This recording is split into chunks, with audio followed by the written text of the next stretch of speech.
کی امنگیں گھٹ دی اشکوں کو ہم نے چھپا دیا مت سمجھو ہم نے بولا. السلام علیکم. افاد نیوز کے ساتھ میں ہوں سرفراز احمد عباسی. آج 16 دسمبر 2025 ہے. 16 دسمبر سال اے پی ایس کو گزرے.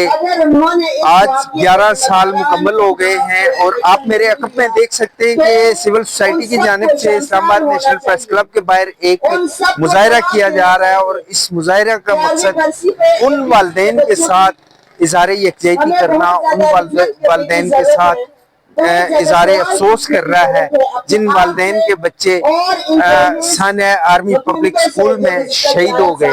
دہشت گردی کے نام پر ایک ماحول بنا ہوا ہے، لوگوں کو دہشت گرد ڈکلیئر کیا جاتا ہے، لوگوں کو پھر مسنگ کیا جاتا ہے. یہ ایک بہت بڑا ایک پروفیٹیبل بزنس کی طرح یہاں پر چل رہا ہے. اور پرویز مشرف جو اس وقت کے حکمران تھے، انہوں نے یہ اپنی کتاب میں لکھا کہ ہم نے سی آئی اے سے ڈالرز وصول کیے اپنے لوگوں کو بیچنے کے لیے. تو اس وقت جب یہ ہمارے بچے، ہمارے معصوم شہید ہو رہے تھے، گولیوں کا نشانہ بن رہے تھے بے رحمی سے، انتہائی صفاقی سے، تو اس کے عین قریب ایلیٹ فورس کا آفس تھا، اس کے عین قریب جو ہے وہ آرمی کے آفیسز تھے، اس کے عین قریب پولیس کے آفیسز تھے. اتنی گولیاں چل رہی ہیں صبح سے لے کے شام تک، انہیں کوئی ہوش نہیں تھا. اور اس کے بعد جب بیچارے ماں باپ نے، جب ان کو انصاف نہیں ملا، انہوں نے اپنی ایک تنظیم بنا لی، تو بھرپور کوشش کی گئی ہے کہ اس تنظیم کو کرش کیا جائے. اور جب وہ لوگ فنگر پوائنٹ کرتے تھے تو ان کو دھمکیاں ملتی تھی کہ ان کا کہیں بھی ان کی سنوائی نہ ہوئی. انہوں نے ڈے 1 سے یہ مطالبہ رکھا تھا کہ عدالتی کمیشن بنایا جائے، اور عدالتی کمیشن نہیں بنایا گیا. تو یہ انفارچونیٹ چیزیں ہیں کہ کرتا کوئی ہے، بھگتتا کوئی ہے. اس وقت 200% یہ ایزیوم کیا گیا کہ جتنے بھی لوگ اس وقت مسنگ ہیں وہ یہی لوگ ہیں جنہوں نے کہ واقعہ اے پی ایس کیا ہے. یہ ایزیوم کیا گیا without any evidence, without any proof, اور نہ جانے کتنوں کو پھانسیاں دے دی گئی. اس کے بعد آپ کو یاد ہوگا کہ اس کے بعد جو ہیڈ لائنز آتی تھی اس میں کوئی نہ کوئی 2 شخص اس میں لٹکے ہوئے ہوتے تھے پھانسی کے پھندے پر. ضروری نہیں ہے کہ وہ وہی تھے جنہوں نے اے پی ایس کیا تھا، بلکہ ڈیفینیٹلی وہ لوگ وہ نہیں تھے.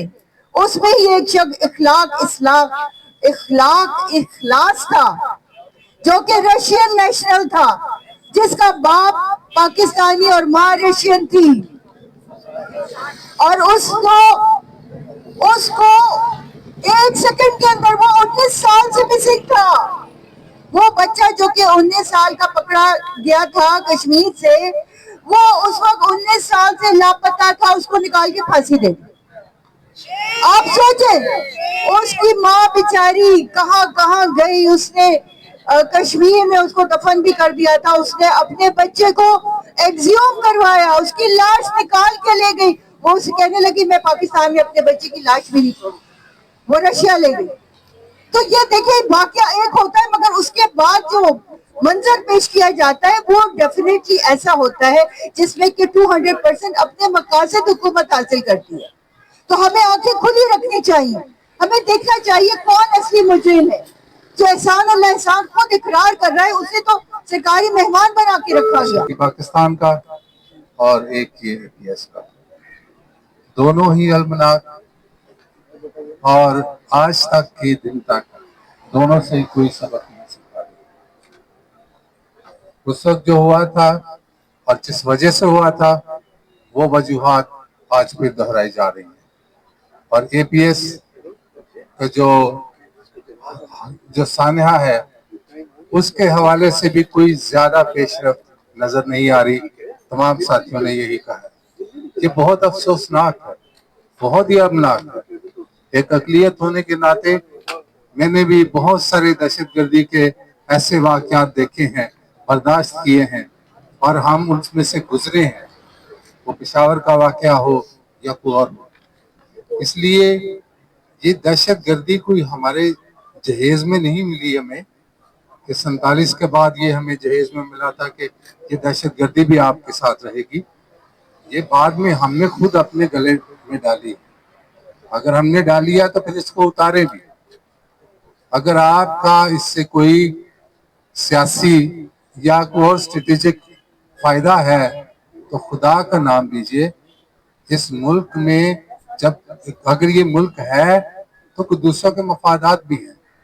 جو اب تو یہ لگ رہا ہے کہ شاید یہ اس ملک کی کوئی پرواہ نہیں ہے. صرف پرواہ ہے تو اس بات کی کہ ہم اپنے مفادات کو کس طرح سے انٹیکٹ رکھ سکتے ہیں. یہ بہت ہی افسوسناک ہے. ایک چیز جو اور ہے کہ اے پی ایس کی تو دہشت گردی ہمیں نظر آ رہی ہے اور ہمیں پتا اس کے دہشت گرد کون ہے. لیکن دہشت گردی کی جو نئی شکلیں سامنے آ رہی ہیں وہی دہشت گردی جو طالبان کر رہے ہیں ہم خود بھی وہی دیکھ رہے ہیں. اور یہ ریاست کر رہی ہے اپنے لوگوں کے ساتھ. 70 سال کی عمر رسیدہ خواتین کے ساتھ، نوجوانوں کے ساتھ. اس طرح سے نہ ملک چلتے ہیں نہ یہ ملک آگے بڑھتے ہیں.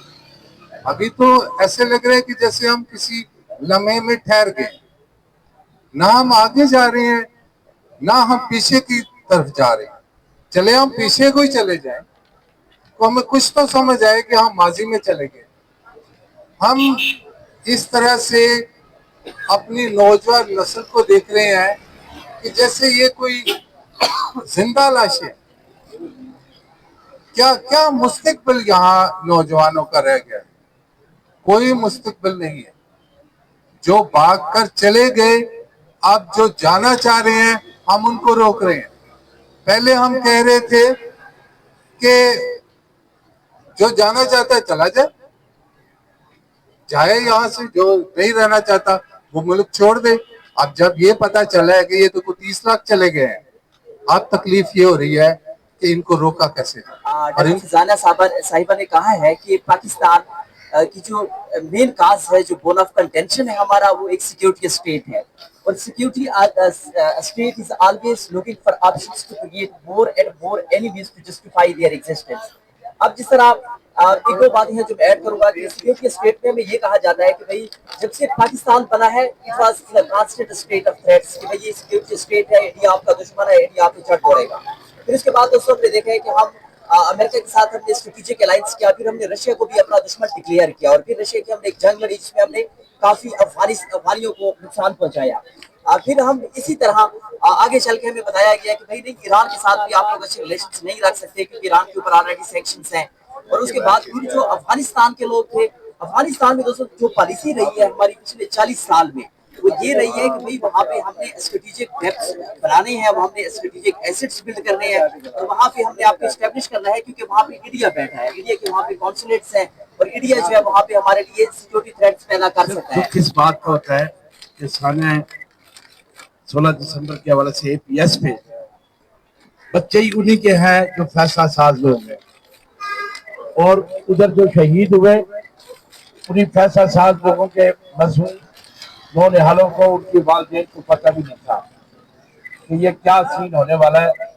ایک پورا اسٹیبلش تھا.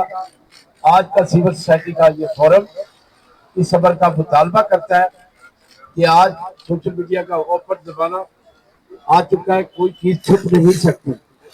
وہ تحقیقات جو آج بند پردے میں پڑی ہے آج تک بڑی مشکلوں سے سکوت ڈھاکہ کی رپورٹ سے آئی لیکن وہ بھی سچی حقائق پر لی تھی.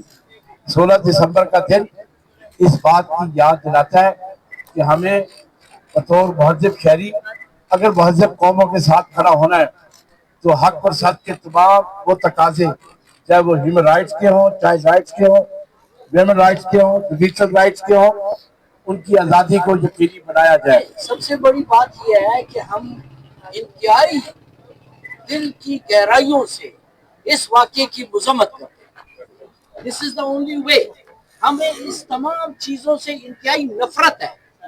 ہم اس قسم کی ڈائلاگ بازی میں اگر نہ پڑے اور حقیقت کا سامنا کریں تو حقیقت کا سامنا کرتے ہوئے واحد جو جملہ ادا کیا جا سکتا ہے وہ یہ ہے کہ یہ نفرت انگیز عمل کو رکنا چاہیے.